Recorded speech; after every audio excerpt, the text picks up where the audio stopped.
you talked about needing something meatier. So from a real estate developer's perspective, looking to raise capital, let's talk about, again, kind of through the lens of our mutual experience recently with this campaign.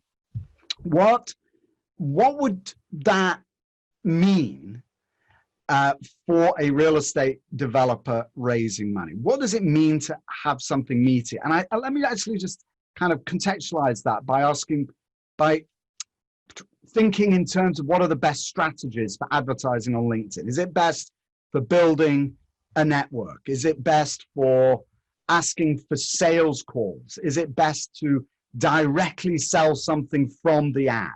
So what do you, in that context, what do you mean by something meatier that you have to offer when you're advertising on LinkedIn?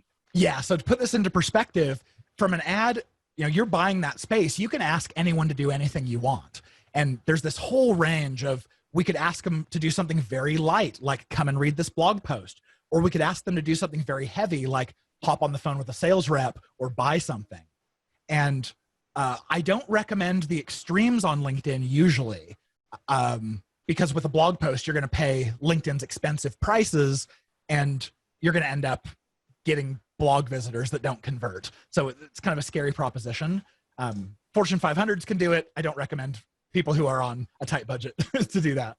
On the other end, usually when we ask too much too soon, we're asking a cold audience, hey, come and talk to sales or buy something. Most of the time, that's not attractive enough that people just kind of brush you off. When they brush you off, you end up getting LinkedIn's going, well, we're not making very much money from you, so we have to raise your prices. So you end up paying higher, and a call to action like talk to someone is going to have a very low conversion rate.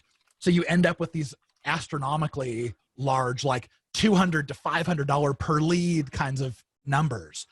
So usually what we have to do is sit right in between there, where we're still asking for them to submit a form. We call it gated or lead magnets, but we're providing enough benefit that they actually care enough to say, yeah, that's valuable. I'll fill out my information to get that. So that's what I mean by meaty. But sometimes you can skip right to the bottom. If you've got an amazing offer, something where there's latent demand in the marketplace, or it's a new disruptive kind of product or service. And that's what I think we were testing on this campaign that we worked on together was, can we ask a cold audience to hop right into exploring an investment? Well, so yes. So here's I think, one of my takeaways, and we shouldn't get too deep into this because we're going to do something special for everybody later, a little bit deeper. But so what I'm hearing you saying is that you might not want to start your first advertising campaign on LinkedIn with a come invest now, right? Yeah. Please write me a check. Yeah. Instead, and you don't want to point people to a blog, but what you might do, and I'm just kind of brainstorming with you, right? But what you might do, and what I think you're saying is more effective perhaps, is that you might create a high value white paper or some kind of insightful document from which you get top of funnel names, or what I've written down here is create a top of funnel lead magnet. After which you can then create your nurture campaign. So in the sense of a sales team, you would create something that somebody would buy into, and then a sales team might follow up. Yes. In the context of raising money, it might be something that demonstrates your leadership in your field of real estate. Yes. And then that allows you then to follow up and nurture them later, but not to say, please, write me a check. Yeah, exactly. On day one. Yeah, and you could approach it from, okay, who is my ideal target audience? Oh, these are registered accredited investors.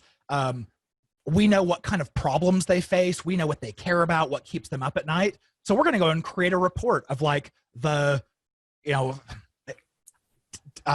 not coming up with something here on the fly, but but how to save taxes or something, with real estate investing. You can pick anything out, right? Yeah. Exactly. And the closer you can get from them saying, yes, that's a pain point I feel, to yes, my product is the solution to their pain, the better. But I mean, as long as you have a piece of content where everyone who opts in, you know, they are a prime candidate for you because they raised their hand and said, yes, this issue is plaguing me right now and I need this solved.